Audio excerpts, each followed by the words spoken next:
Atos, capítulo 2, versículo 14 a 21.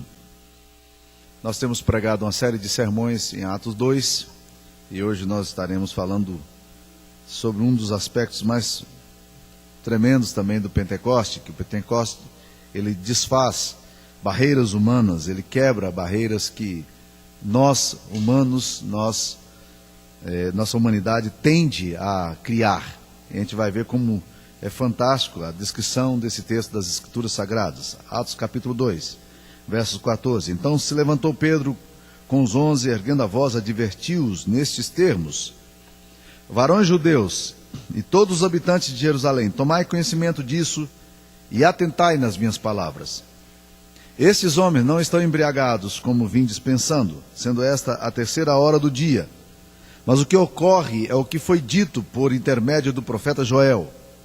E acontecerá nos últimos dias, diz o Senhor, que derramarei do meu espírito sobre toda a carne, vossos filhos e vossas filhas profetizarão, vossos jovens terão visões, e sonharão vossos velhos.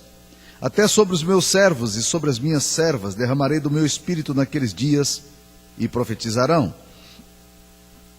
Mostrarei prodígios em cima no céu, e sinais embaixo na terra: sangue, fogo e vapor de fumaça.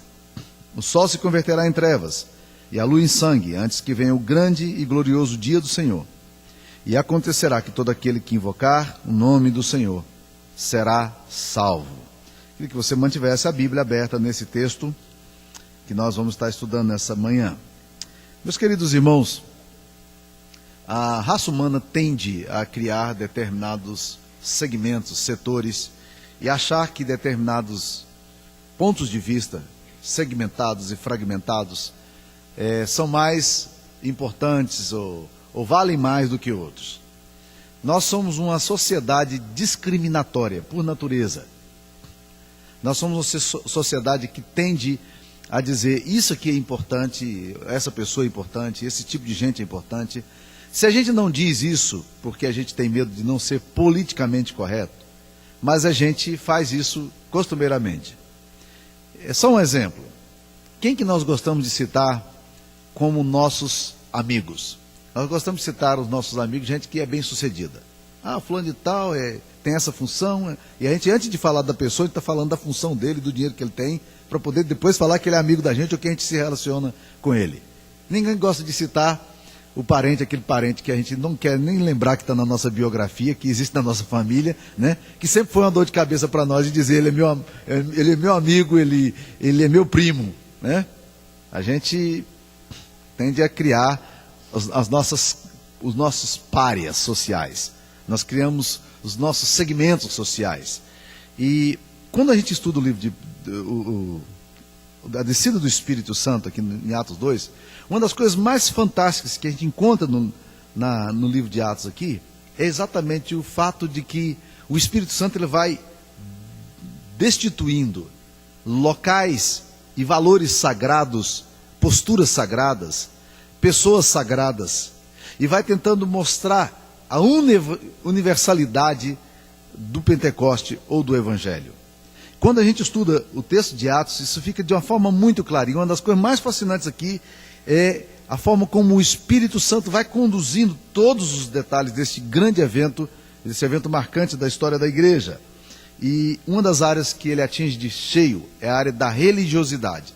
Dessa questão da gente achar que nós somos superiores por causa dessa postura, por causa desse jeito, porque somos de tal e tal princípio. E nesse texto nós vamos encontrar várias coisas que o Espírito Santo desfaz.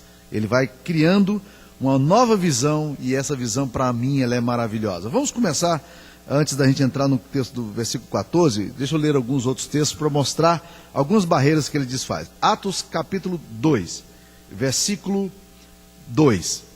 O texto diz assim: de repente veio do céu um som, como de um vento impetuoso, e encheu toda a casa onde estavam assentados. Parece que não tem muita coisa diferente sendo dita nesse texto. Mas para mim é fantástico que o texto diga que os cristãos, eles não estavam em pé, eles não estavam ajoelhados, eles não tinham determinadas posturas para receber a Deus, para terem manifestação do Espírito Santo de Deus. Eles estavam na forma menos convencionalmente falando, de forma religiosa, menos convencional possível. Eles estavam sentados. Quando o Espírito Santo se derramou sobre eles, eles estavam assentados. Todas as religiões do mundo amam esse negócio de rituais, que demonstrem a forma sagrada de adorar. Os hindus, eles evocam a questão da yoga, afirmam que a respiração deve ser suspensa, os pés e as mãos, o corpo inteiro, colocados em determinada postura. Os muçulmanos mantêm também uma postura e ritual própria de adoração. 5 vezes ao dia eles param o que estiverem fazendo, param o trânsito, descem, estendem o tapetinho deles, colocam a bússola para o lado de Meca, e aí eles adoram a Deus, porque as coisas têm que ser rigorosamente planejadas e devem repetir determinados mantras para que assim Deus seja atingido, Deus seja alcançado. O budismo mostra também a posição característica de Buda, sentado sobre as pernas cruzadas, as mãos sobre as coxas, de forma impassível. E o Pentecoste vem aqui agora dizer que quando o Espírito Santo foi derramado sobre a igreja, estavam todos assentados. Parece-me que é uma forma que o Pentecoste tenta desvincular a nossa adoração de uma postura específica. Não existe postura sagrada nas Escrituras Sagradas. Todas as posturas são sagradas quando o nosso coração é um coração sagrado. Uma pessoa que está no leito de enfermidade, ela está doente, ela deitada, ela está orando, ela está sendo igualmente sagrada aos olhos de Deus. Não é a postura que vai determinar se você está indo de encontro ao coração de Deus, mas se o seu coração está aberto para esse encontro. Eu já orei de formas muito anacrônicas. Eu já orei de olhos abertos, dirigindo o carro com pessoas que estavam do meu lado e eu estava dirigindo. Como é que eu ia fechar os olhos para poder, né? Não tem jeito, né? É bom não fechar os olhos quando você está dirigindo. É bom manter os olhos bem abertos. Na época que nós trabalhávamos com a questão da ABU, Aliança Bíblica Universitária, nós estávamos nos campos, nós tínhamos os nossos grupos de discipulado, então nós encontrávamos um irmão e disse: irmão, como é que está?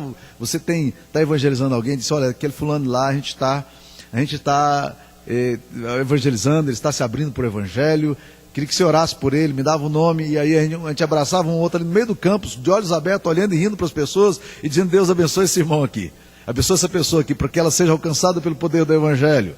Já orei dentro de restaurante, já orei nas situações mais esdrúxulas possíveis, e não tem nenhum problema com isso.